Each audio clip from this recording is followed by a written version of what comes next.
sobre la familia desde la perspectiva legal y humana.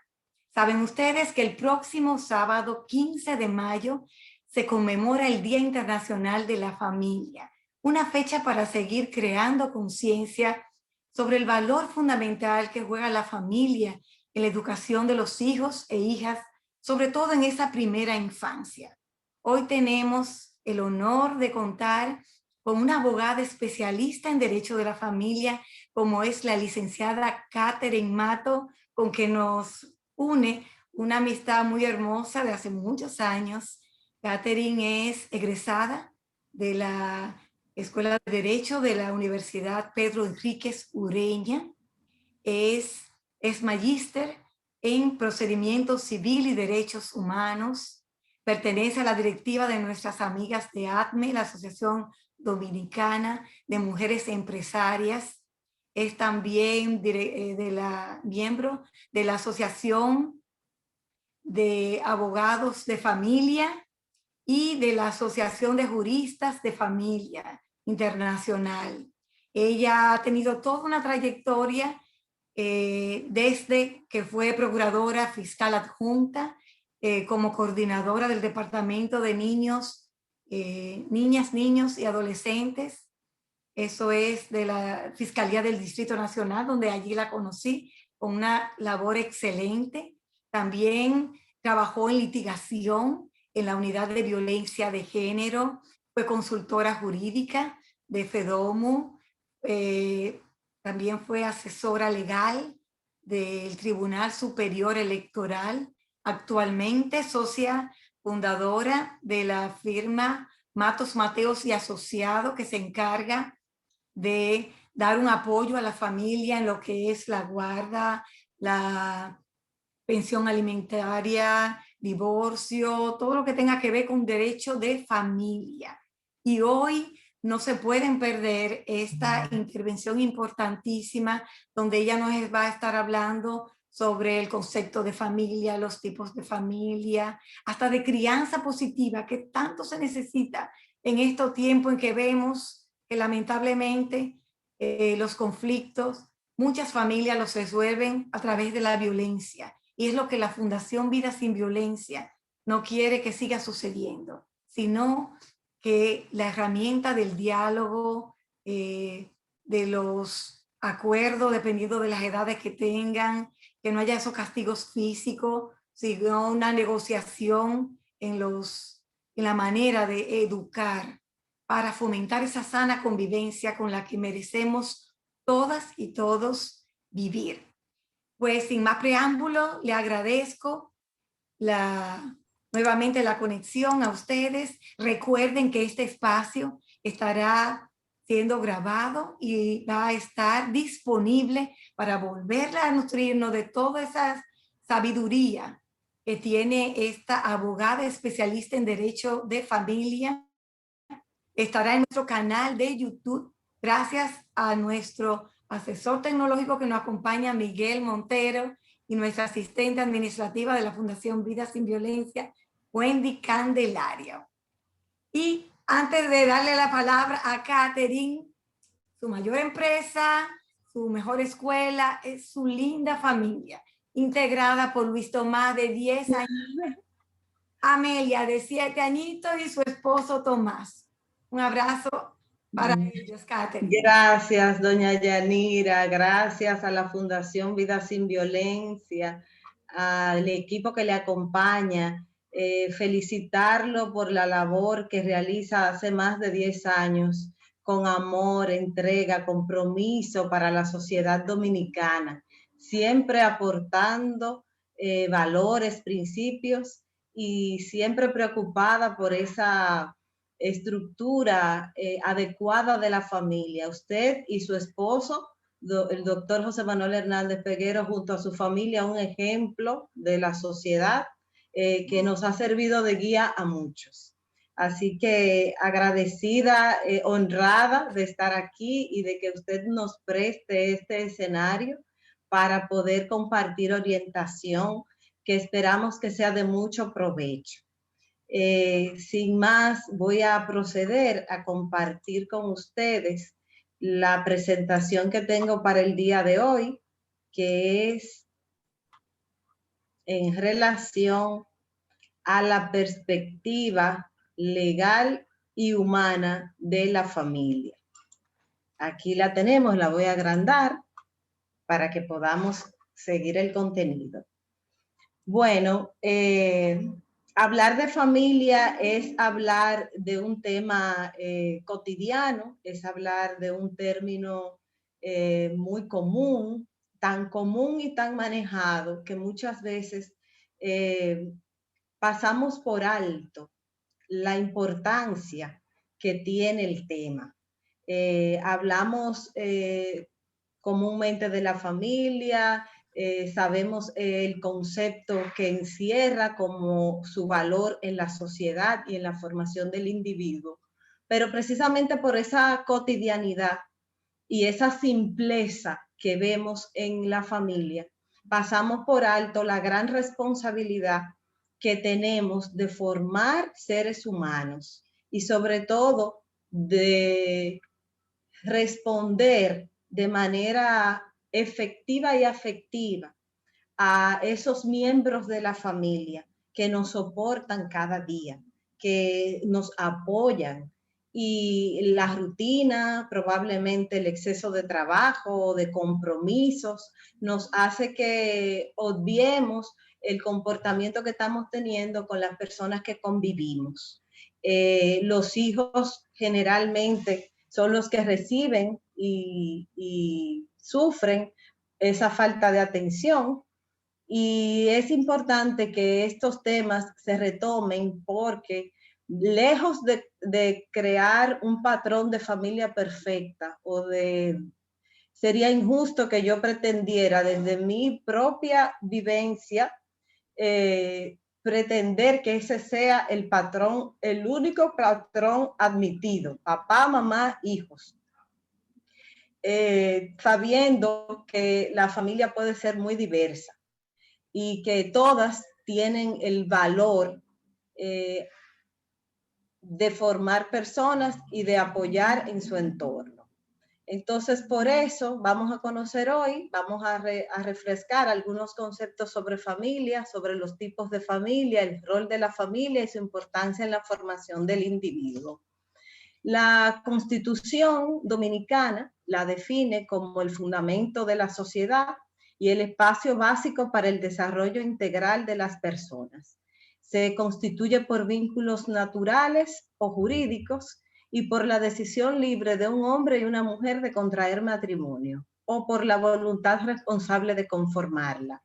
En esa definición encontramos muchos conceptos que vamos a desarrollar con detalle hoy en este espacio. El primero es que es un espacio de desarrollo integral de las personas.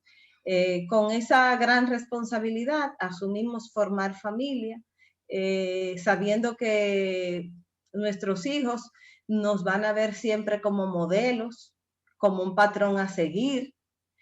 Cada familia debe construir cuál va a ser la formación de valores que va a transmitir a su generación, observando que los valores son esos patrones que definimos y que van a regir nuestra convivencia dentro de nuestra familia.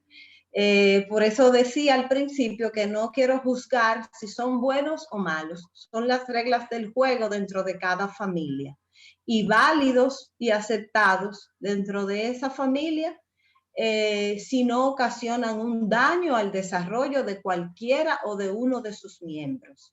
Entonces, vamos a ver los diferentes tipos de familia y como dice la Constitución, esos vínculos pueden ser naturales cuando tenemos los hijos de forma natural o jurídicos cuando se tienen los hijos a través de la adopción. También puede ser a través del matrimonio o a través de la voluntad libre, es decir, a través de la unión libre también se puede formar y constituir una familia. El rol de la familia es definitivamente, como decía, determinante en la sociedad, porque nos permite formarnos, fortalecer los lazos de unión, respeto, confianza, cuidar uno del otro. No es solamente dar un discurso o tratar de pretender ser esa familia perfecta. Se trata de convivencia, del día a día, del respeto, de la comunicación. Es ese código de confianza y de orgullo de que yo pertenezco a esta familia y no escapo a los problemas que haya económicos, de fidelidad, de salud, pero no dejo de ser parte de esa familia. Ese es mi mayor legado. Esa es la responsabilidad de estar consciente del valor de la familia, de poder tener las herramientas para sentarse en la mesa y encontrar soluciones a los problemas que surgen dentro de la familia. Como digo, es un reto cada día, tu actitud, tu comportamiento, saber que son personas de diferente ideología o pensamiento. No podemos creer que porque somos miembros de una familia ya eso nos sella como que todos pensamos iguales y todos actuamos iguales. No, y esa diversidad es lo que precisamente hace que la familia sea el principal centro de formación de los valores, porque ahí yo tengo que aprender a ser paciente, a esperar mi turno, a manejar los sentimientos negativos como la envidia, los celos, a respetar, que nos cuesta mucho, sobre todo respetar la opinión cuando es contraria a la que ya tenemos concebida, y sobre todo cuando viene de nuestros hijos, porque entendemos que son de nuestra propiedad, que nos pertenecen y que no pudieran tener un pensamiento propio. Entonces son una serie de roles también que tenemos que desempeñar, como por ejemplo, ahí seguimos viendo los valores que se inculcan desde el seno familiar, pero hago énfasis en el rol porque también dentro de la familia no podemos todos cumplir el mismo rol. Y la importancia de los roles es papá y mamá, la responsabilidad de cuidar, proveer, servir de guía y de ejemplo. No debe ser la responsabilidad transferida a los hermanos mayores, porque también vemos que se alteran los roles y delegamos en el hermano mayor la crianza, el cuidado, la supervisión de los demás hijos. Entonces, ahí hay que tener mucho cuidado. Tampoco los padres son amigos o confidentes, son padres. Entonces, es importante respetar el rol que tenemos dentro de la familia. Que la cotidianidad, porque tampoco quiero pretender ser irreal, la cotidianidad hace que asumamos roles diferentes dentro de la familia, pero no debe ser un hábito. Lo importante es que estemos conscientes para volver a retomar lo que debe ser un hábito. Y todos, claro, dentro de la familia, cooperar, tener ese valor del compromiso. Ahí vemos el valor del compromiso, de lealtad y fidelidad a mi familia. No cambiando de familia, voy a dejar de tener problemas. No es porque es mi familia, es porque somos personas en formación. Entonces, esos valores, cuando están bien inculcados, pues son los que permiten, como decía ahorita, poder superar las dificultades en unión. La gratitud, tenemos que tener ahora mismo mucho cuidado con la cantidad de información que manejamos y de vida idealizada a través de las redes sociales que nos hacen llegar a un punto a creer que nada de lo que tenemos, de que somos unos fracasados, porque no tenemos tal vehículo, no tenemos tal casa, no tenemos lo que nos venden a través de las redes sociales. Entonces, vamos sintiéndonos y transmitiendo a veces ese mensaje de que no es suficiente y no estamos conforme con lo que hemos logrado. Entonces, el valor de la gratitud nos permite ponernos metas, querer superarnos, pero también ser agradecido de lo que hemos logrado, de lo que tenemos, de lo que hemos construido. Saber que hay muchas otras oportunidades, pero no sabemos si ha sido eficientemente y honestamente que se ha llegado hasta ese punto que vemos en internet, en la televisión, de esa vida ideal.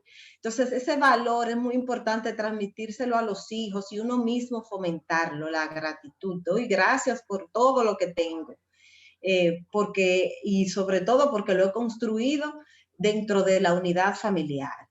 La paciencia, que yo digo que ojalá la vendieran a veces, porque la verdad es que es uno de las herramientas que uno necesita practicar en cada momento, porque se trata no de que las cosas sucedan como tú quieres, sino de que tú reacciones adecuadamente a lo que no te gusta. Entonces, eso es una construcción constante porque a veces sale el impulso antes que lo que te has prometido que ibas a hacer, pero tenemos afortunadamente la gracia de volver a recapacitar y estar siempre enfocados en que ese comportamiento no debe superarnos, de que tenemos que retomar al comportamiento adecuado y que si lo hicimos mal, pues podemos mejorar. Y entonces de eso se trata, de estar consciente de que estamos perdiendo muy a menudo la paciencia y ahí el problema de eso es el mensaje que mandas o la herida que generas en ese momento a la persona con la que eres impulsivo. Y las tradiciones, que es un valor, yo digo, es el valor del colorido, es ese momento donde nos sentamos con la familia a celebrar el cumpleaños, porque es la tradición celebrarlo de tal manera, en tal forma, a tal miembro de la familia, o por ejemplo las navidades, que tienen un plato específico para disfrutar, o esos cuentos tradicionales que cada familia tiene y comparten esos momentos. Entonces son esos elementos que nos marcan, que nos hacen especiales, que nos hacen querer estar en familia, que nos hace disfrutar de cada momento, como si fuera un premio el tener como objetivo celebrar en esa tradición familiar. Entonces, por eso es bueno que siempre estemos aprendiendo con estos temas, nos sirven a nosotros mismos para ejercitar el comportamiento dentro de la familia, porque como es tan cotidiano, pero tiene que ver mucho con la actitud de cada individuo, cada día, en cada situación dentro de su familia. Hay diferentes tipos de familia. Toda persona tiene derecho a constituir una familia conforme a nuestra constitución y a nuestras leyes. Particularmente la formación de esa familia se basa en la unión del hombre y la mujer, que dentro de esa unión gozan de iguales derechos y deberes y se deben comprensión mutua y respeto recíproco. La familia, tenemos la familia nuclear, que es la compuesta o familia tradicional por papá, mamá y los hijos. La familia monoparental, que es la familia de un solo papá, o una sola mamá, madre soltera o padre soltera, como le decimos, responsable de todo el cuidado de esa familia, de esos hijos si tienen, y si no, pues del entorno familiar como abuelos, tíos y hermanos. Como es la familia extensa, que está compuesta por todos esos demás familiares, como acabo de mencionar. La familia reconstruida es aquella donde la pareja ha tenido hijos o relaciones anteriores, y entonces a partir de esa unión pues se forman los tuyos, los míos y los nuestros si tienen, y si no, se reconstruye en base a esa nueva estructura.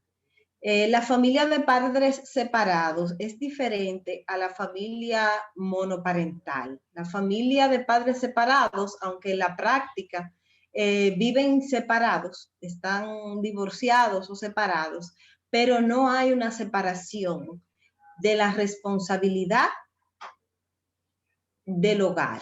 No se separan de sus hijos, no se separan de la obligación alimentaria y no se separan de la formación y las responsabilidades que conlleva la familia. Diferente a la familia monoparental, que igualmente es de un solo padre, pero este otro padre está desvinculado totalmente del entorno familiar y ha renunciado a cumplir con su responsabilidad, no solo económica, porque puede ser perseguido por el incumplimiento, como sabemos, de la pensión alimentaria. El problema es cuando lo es de manera emocional, cuando no hay forma de obligarlo a formar parte de la vida y de la formación de esos niños o niñas.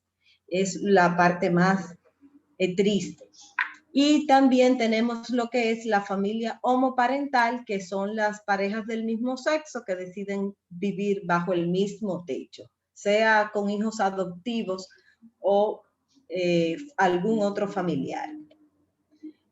Cuando hablamos del derecho de familia, tenemos que saber que ese ambiente cotidiano de la familia donde yo vivo, mi hogar, con mis hermanos, mis tíos, mis primos, genera derechos, esa convivencia.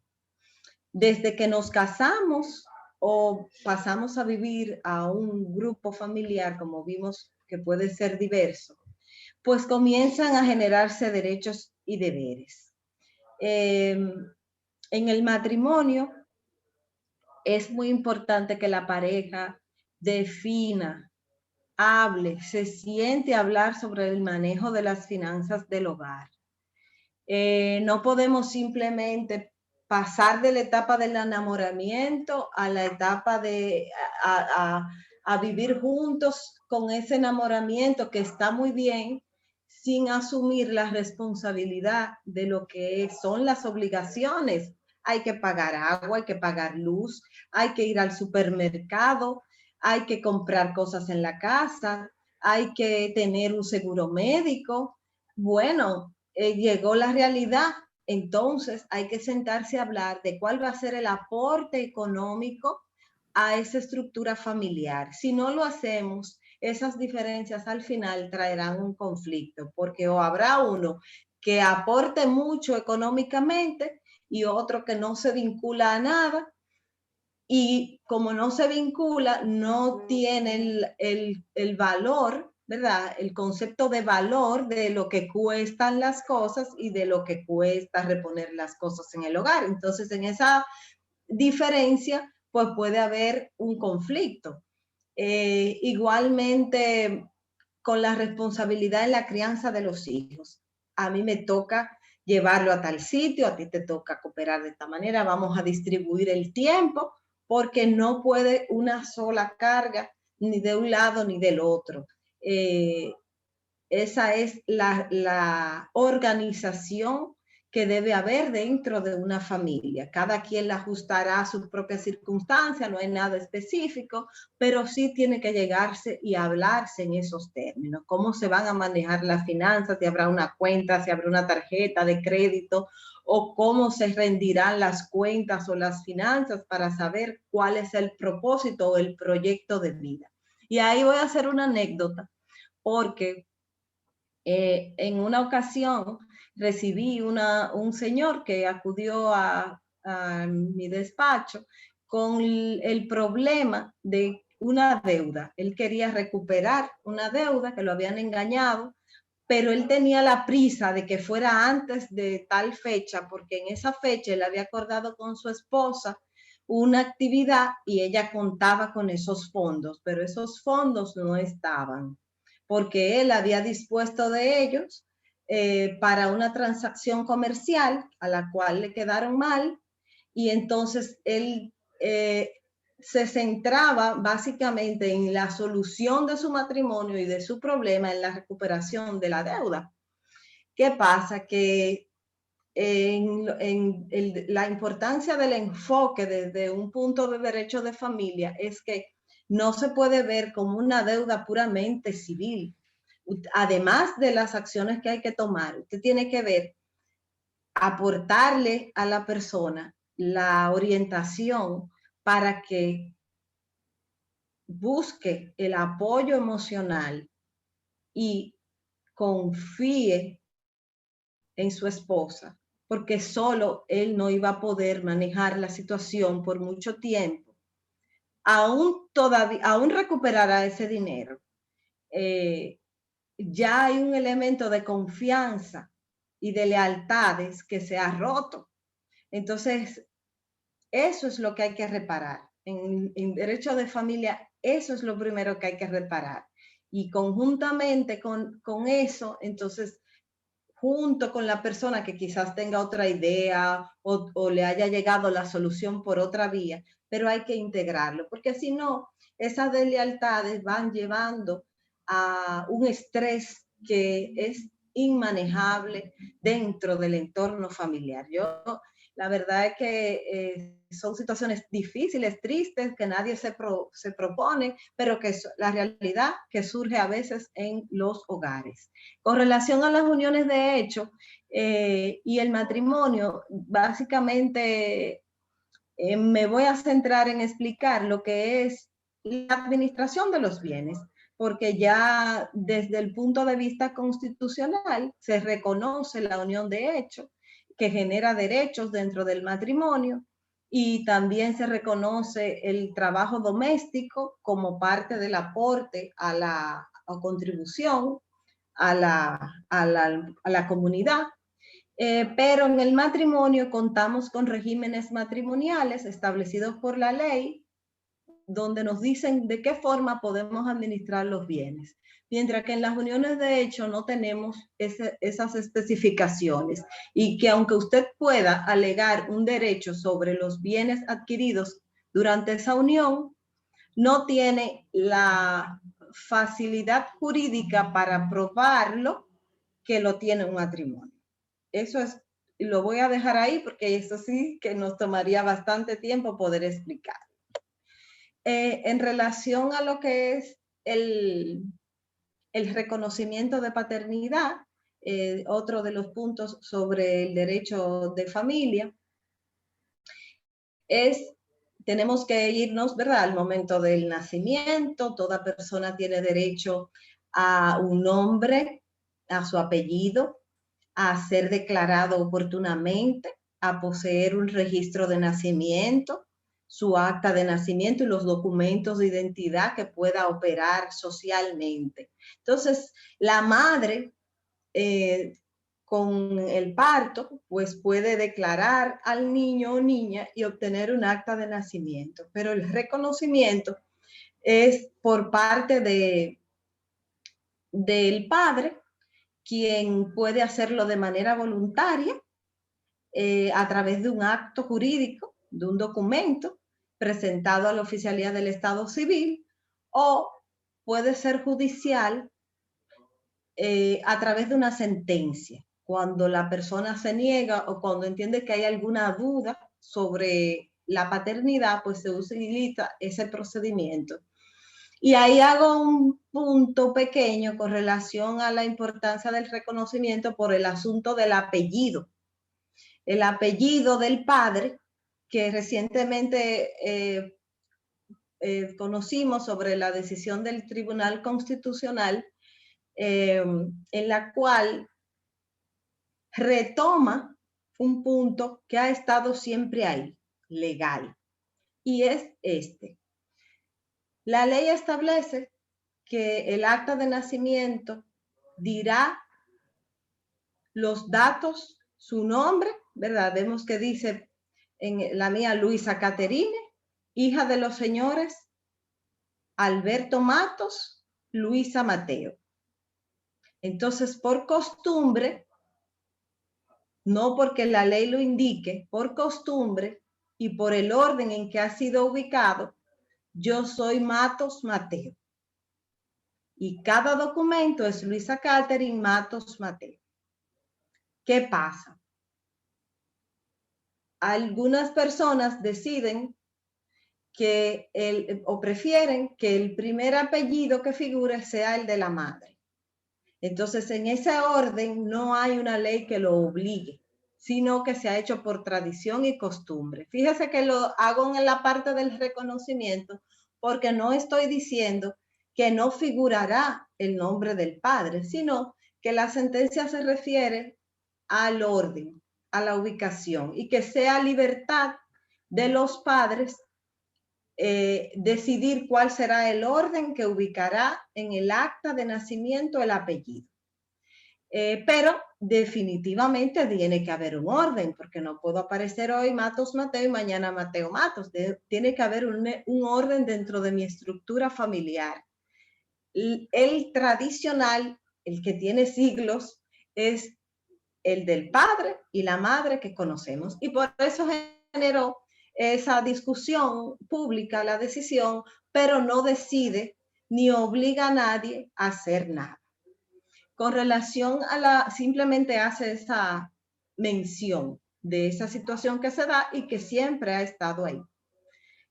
Con relación a la adopción, como vimos al principio cuando definimos la familia, decía que podía ser a través de un vínculo natural o jurídico.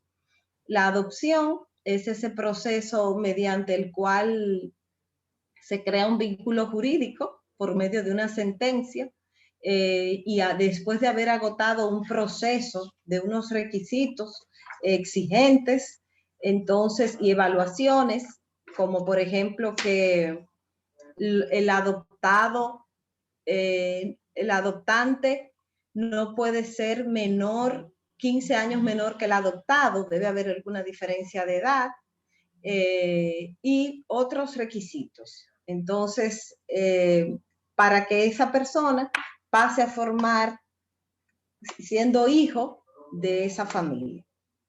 En cuanto a las sucesiones, tenemos que cuando ocurre la muerte de algún miembro de la familia, del papá o de la mamá, pues esos bienes pasan a formar parte de sus descendientes y tiene que hacerse lo que es, abrir las sucesiones, tiene que hacerse lo que es la determinación de herederos. Entonces ese es otro procedimiento y vemos cómo cada acto de la familia, cada situación de la familia genera un proceso jurídico, un proceso que no queremos que suceda, que no queremos en ninguna de las circunstancias, excepto el matrimonio o la adopción. Después los otros son situaciones que se presentan y que tienen que ser decididos jurídicamente, legalmente por un tribunal y por procesos establecidos. Igual como el divorcio, donde se establece lo que es la partición de bienes, si hay bienes, o las responsabilidades en cuanto a la guarda y custodia de los hijos y en cuanto a la manutención. El divorcio no es visto con el impacto que tiene en la vida de las personas. Y yo noto que frecuentemente me divorcio y es un trámite legal. Entonces, a veces hay un concepto tan simple de lo que es el divorcio que se subestima, porque se entiende que con el divorcio realmente termina la relación. Y no es así. Hay veces es que con el divorcio comienza a manejarse la relación de manera diferente. Pero hay vínculos que usted no puede romper nunca, como los padres, por ejemplo. Entonces tienen que aprender a vivir y manejar ese dolor, si ha sido por un dolor, si ha sido voluntariamente, pues a través de acuerdos con las responsabilidades que implica el divorcio. Porque si antes era un matrimonio que no hablaba de las finanzas, y de el que más ganaba era el que cubría las responsabilidades, no había problema, es un paraíso, aquí no hay problema económico. Con el divorcio se va a enfrentar otra realidad, porque toma definitivamente prioridad el aspecto económico y el aspecto del manejo de los hijos, del manejo de la relación con los hijos. Definitivamente que los he llevado a un paseo largo jurídico de la mano y no quiero asustarlos porque no quiero perder la esencia de la actividad, que es volver a ese hogar que nos espera, a esa lealtad que tenemos con las personas con que vivimos, con nuestros hermanos, con nuestros sobrinos. Que tenemos que siempre tratar de ser agradecidos y de manejar la empatía para saber cuáles son esas situaciones que yo puedo mejorar y que quizás el otro no sabe cómo comunicármela.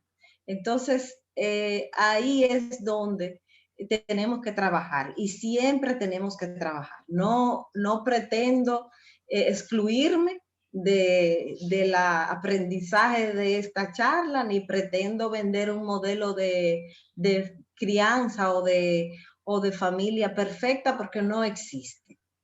Eso es una construcción constante. Lo que sí está la diferencia en la actitud que usted tenga de hacerlo bien. Entonces, cuando usted tiene esa actitud de hacerlo bien, esa voluntad, entonces usted comienza a cambiar y todo comienza a mejorar. Y ahí es donde está la característica de la crianza positiva, en la empatía, la comprensión y el respeto. Y consiste en enseñarle a hacer lo correcto, utilizando positividad y paciencia, en lugar de implementar a los hijos el miedo o castigos desmesurados. En ningún caso debe confundirse con la crianza permisiva, que también es muy común en estos días. Yo dejo que haga para que no me moleste. Yo prefiero que diga, que vea, que torne por ahí, porque así yo me descanso y no me molesta. Entonces ahí hay un error también. No se trata de consentir, sino de saber actuar para que no se comporten de una determinada manera.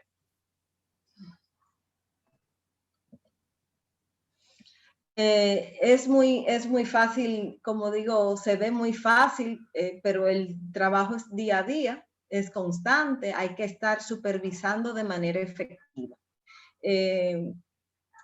Quizás para mí en este rol que estoy viviendo ahora es más cómodo decirlo que cuando yo fui ministerio público y salía muy tarde del trabajo y llevaba una vida laboral muy estresada, que ahora que tengo más tiempo libre, más tiempo en la casa, es más fácil mantener una supervisión efectiva. Pero hay padres que eso se les dificulta grandemente, aunque tengan la intención. hay que saber delegar y saber estar pendiente a quién usted delega esa supervisión efectiva. Supervisión efectiva es yo saber como papá o mamá qué hace mi hijo, en qué momento lo hace, cuál es su rutina, cuál es su entorno. No es ponerle una cámara de vigilancia y después ver los videos, porque ya es tarde. Si usted hace su método, ya es tarde, porque hay que prevenir, hay que hablar, hay que sentarse a dialogar. Entonces, de eso se trata. El uso moderado de la tecnología, que es un reto para todos los padres hoy en día, pero es nuestra responsabilidad. Quizás en otra época era otro el reto para la crianza de los hijos. Quizás antes el reto era poderlo llevar a la escuela en el pueblo, desde el campo. Oía mucho eso, esas historias del privilegio que era poder estudiar de un niño en un campo. Ahora es tener que controlarle la tecnología para que la usen del modo adecuado. Y entonces, ¿cómo lo hacemos si no estamos en la casa? Si no tenemos tiempo para supervisar adecuadamente. Y eso es una herramienta para pensar, para evaluarnos, porque no hay una respuesta correcta. La comunicación asertiva, que es definitivamente no solamente aconsejar, hay que escuchar, hay que sentarse a veces y solo oír, sin decir una palabra. Y con eso ha sido efectiva la comunicación por parte de ese adolescente o de ese niño o niña al cual no se ha sentido escuchado, porque con el celular a veces nos hablan y no sabemos lo que nos dicen y tenemos que hacer el esfuerzo por mirarlo a la cara y escuchar lo que nos están diciendo. Socialización y empatía. Hay que compartir con nuestros hijos. Yo no tengo la edad de Luis Tomás y de Amelia. Tengo que hacer un esfuerzo para compartir muchas veces actividades que son de su edad y no son de la mía. Pero al momento de que ya uno se pone a disposición de ellos, pues lo disfruta. Y aunque sea media hora, una hora, eso es tan valioso porque eso crea una memoria en los niños increíble. Luego me lo cuentan, uno ni lo recuerda con exactitud, ellos cuentan cada detalle de cada momento que tú en ese día compartiste, socializaste con ellos. Implementar, por supuesto, un estilo de vida saludable que incluye actividades al aire libre y tratar de inculcar que no es la comida rápida. O sea, la lista es larga, pero es posible si tenemos la mejor actitud. Ahora sí le voy a compartir para hacer un resumen de esto que hemos visto. El video.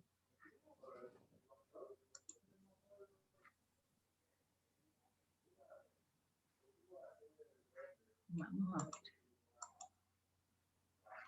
Yo creo que aquí voy a ver. No me deja compartir aquí. Esto es en vivo, ¿verdad? Sí, sí. Aquí ya tengo aquí estamos, cualquier soporte. Sí. No, lo que no he podido es para compartirlo. ¿El video? Ajá. Creo que salí. Ahí lo ven. No. No, ya salió, ya tiene que darle a compartir nueva vez. Percatarse que tiene activado el sonido y darle otra vez a compartir. Sí, lo que no veo es las pestañas aquí. Para eso. Me puso pequeñito todo. Bueno. Es una página de internet que tiene que buscar. Sí, yo la tengo aquí. El Chrome. Sí.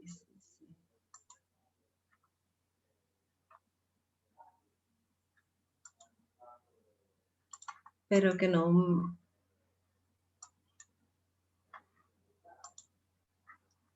Jackie.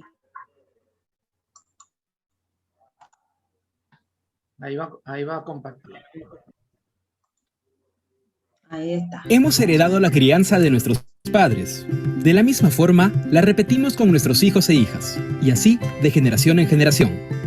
Aquí te presentamos un estilo de crianza basado en amor, igualdad y respeto. Crianza positiva. No es tarea fácil, ya que debemos ejercer disciplina sin violencia, educar sobre los derechos y deberes, Explicar normas y sembrar valores. Enseñar a ser buen ciudadano o ciudadana. Dar el ejemplo incluso cuando nadie te ve. Por eso, te brindamos algunas recomendaciones para poner en práctica una crianza positiva con tu familia. Trata a todos y todas las integrantes de tu hogar por igual. reconoce sus buenas acciones. No repitas las creencias y comportamientos negativos que tuvieron tus padres. Cuestiónalos con respeto y, de ser necesario, crea nuevos con tus hijos e hijas. Promueve el cumplimiento de normas. Explícalas con claridad y establece las consecuencias en caso no se cumplan. Si no se cumplen, corrige la conducta sin violencia. Finalmente, reflexionen juntos y juntas sobre la importancia de cumplir los acuerdos entre los miembros de la familia. Aprende a reconocer y manejar tus emociones.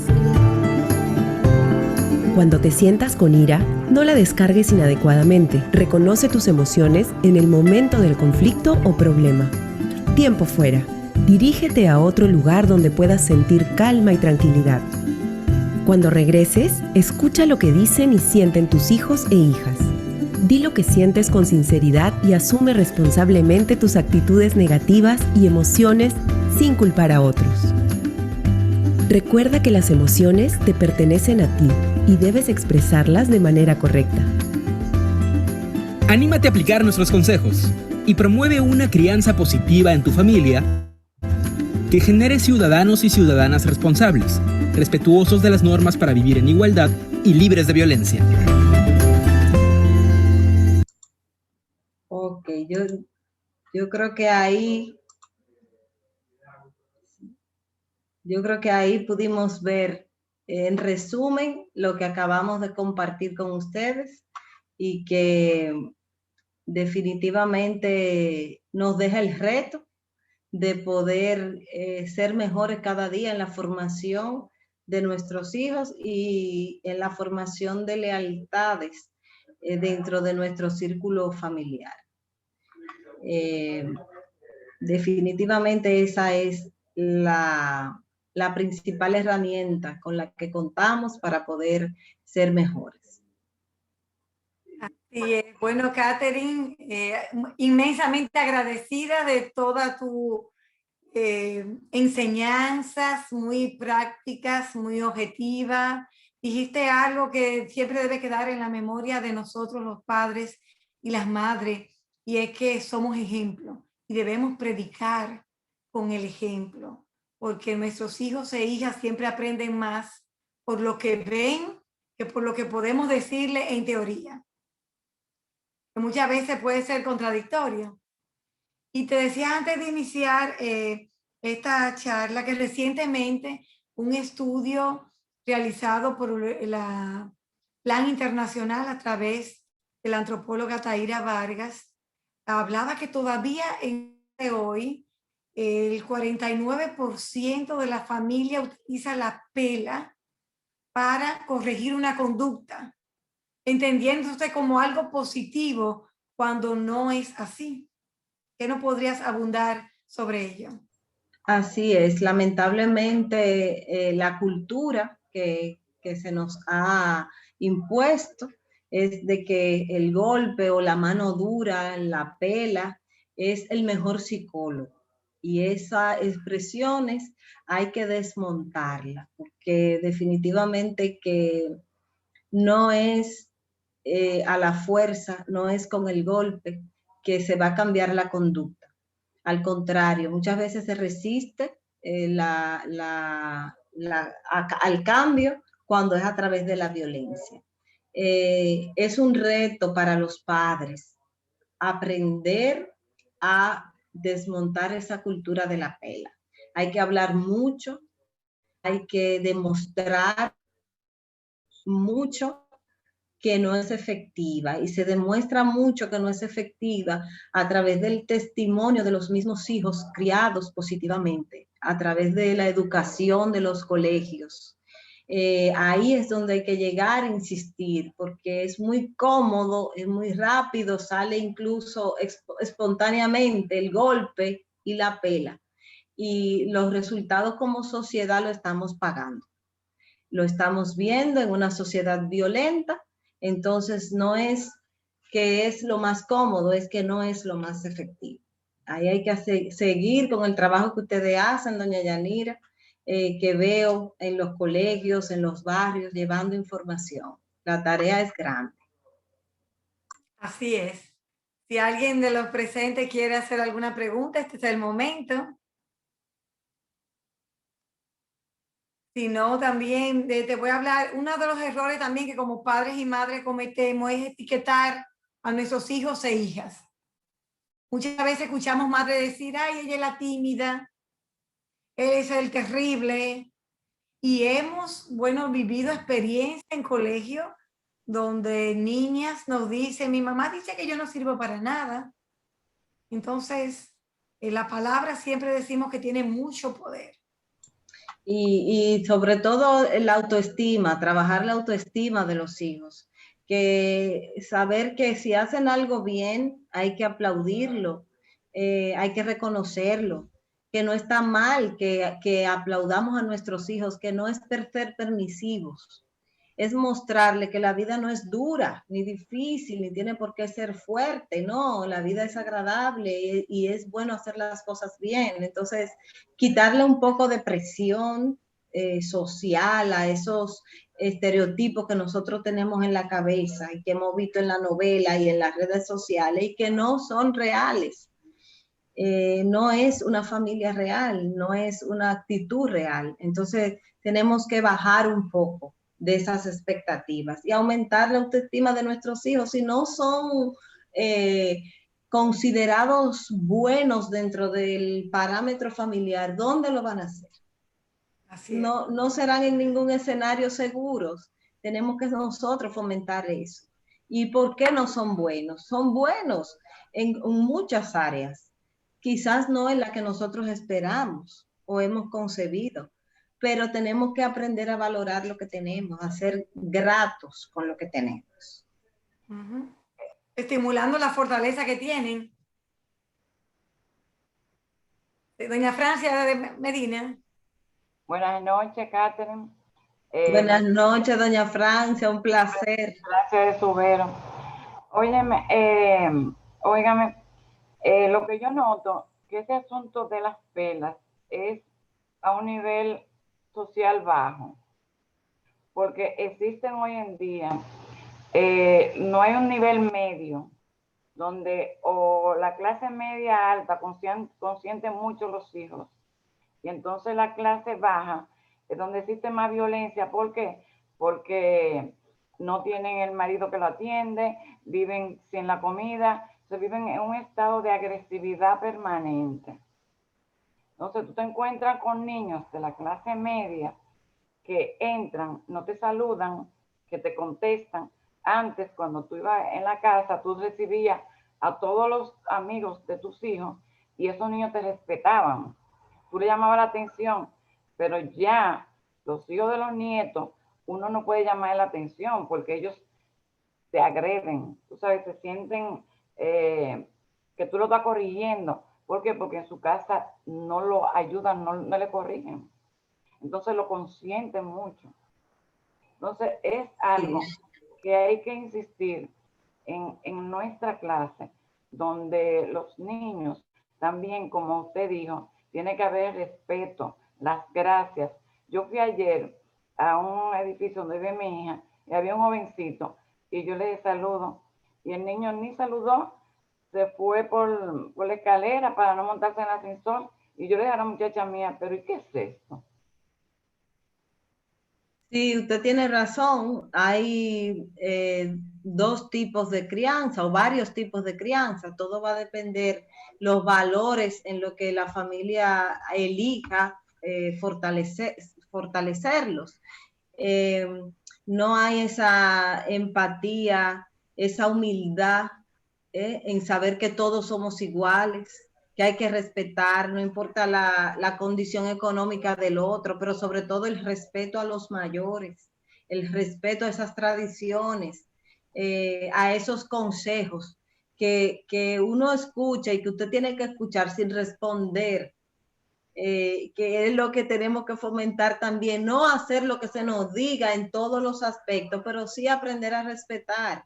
Eh, que se ve mucho hoy en día ese irrespeto por parte de los adolescentes a la persona mayor, a los abuelos, a los tíos, eh, porque definitivamente entienden que saben todo, porque le ha tocado un mundo de mucha modernidad con acceso a mucha información, pero no a lo básico, no a lo fundamental que hace el comportamiento. Por comodidad también, por comodidad, que lo dejamos que hagan lo que quieran, porque es más cómodo. Así es, así es. Hay muy permisivo y luego pagan la consecuencia, porque esa actitud que se ve a veces arrogante, lo que está mandando un mensaje de vacío. Ese muchacho no está siendo escuchado, no está siendo querido, solo está recibiendo lo material, lo que le da satisfacción momentánea, pero la verdad es que se siente solo, porque no tiene ni papá ni mamá, ni la persona que va a interactuar con él al problema, porque a eso que le corremos, a los problemas. Eso es lo que no queremos enfrentar. Y eso no se va solo, eso es enfrentando lo que se trabaja, porque no desaparecen tampoco, quisiéramos, pero no desaparecen. Así es. Catherine, el día a día, ¿cuáles son los casos sobre derechos de familia que más te llegan? ¿Cuáles situaciones? Bueno, las pensiones alimentarias son los casos más comunes. O por lo que la mujer, que es quien generalmente la interpone, se decide a buscar ayuda, porque no es que no ocurra la violencia en contra de la mujer o en contra de los hijos, pero por lo que ella se decide a buscar un abogado es por el incumplimiento de la pensión alimentaria, aunque a partir de ahí surjan o se visualicen muchas otras situaciones dentro de la familia. Eso es lo que la impulsa a llegar hasta la ayuda de un profesional. El incumplimiento de la obligación alimentaria es muy común, más común de lo que la gente cree. Las personas, aunque tengan buena posición económica, aunque puedan solventar una pensión, prefieren no hacerlo porque se suman una serie de gastos a su vida soltera, que no incluye la alimentación de los hijos, porque no es prioridad. Definitivamente el egocentrismo hace y el consumismo hace que sea en último lugar que se deje la pensión alimentaria y lograr perseguirla a esa persona que incumple genera una situación tan difícil para la familia. ¿Por qué? Porque si había una buena relación con la abuela, ya no lo ve bien que tú estés llevando a su hijo, ya lo ve mal y te culpa. Entonces esa culpa y esa rompe la relación y ya no quiere llamar al nieto y ya mi hijo puede ir preso, pero tiene que cumplir con la responsabilidad y esa es la prioridad, esa es la vía judicial. Entonces, la verdad es que no se habla tanto como debiera hablarse sobre la responsabilidad de los padres en cumplir su pensión alimentaria. Es lo que sobra y es lo que queda y es definitivamente entendido desde el punto de vista de ellos. Lo que yo pueda, y sobre todo con la pandemia, porque para todos le ponemos la pandemia, aunque sigan produciendo, porque no a todos los sectores le ha afectado igual la pandemia, hay otros que han florecido económicamente, Sí. pero es lo que pueda, lo que quede después de mi satisfacción personal, de mi fin de semana, de mi resort, de mi ropa, de mi vehículo, entonces lo que yo pueda, y sobre todo, que se me iba la idea, lo que yo quiera pagar. Yo decidí pagar el colegio, yo decidí pagar el seguro, yo decidí, lo que usted, no es lo que usted decida pagar, porque el niño no es solo una matrícula en un colegio, eso lleva una estructura completa de lo que es la pensión alimentaria, todos los días hasta el corte de pelo, es que hasta el cable, la televisión, es que es la crianza de un ser humano. Entonces, esa exclusividad y esa justificación que incluso dan las mismas autoridades, pero él le paga el colegio, pero él le paga esto, pero ese señor le paga el club, pero no puede ir porque no tiene ropa para ponerse. Entonces hay que dar un sentido de prioridad y sobre todo de lealtades, que es lo que yo veo dentro de la familia. Se va perdiendo en ese círculo de conflicto, se van perdiendo la lealtad de padre, hijo, abuelo, abuela, y eso es terrible lo que se vive ahí. Sí.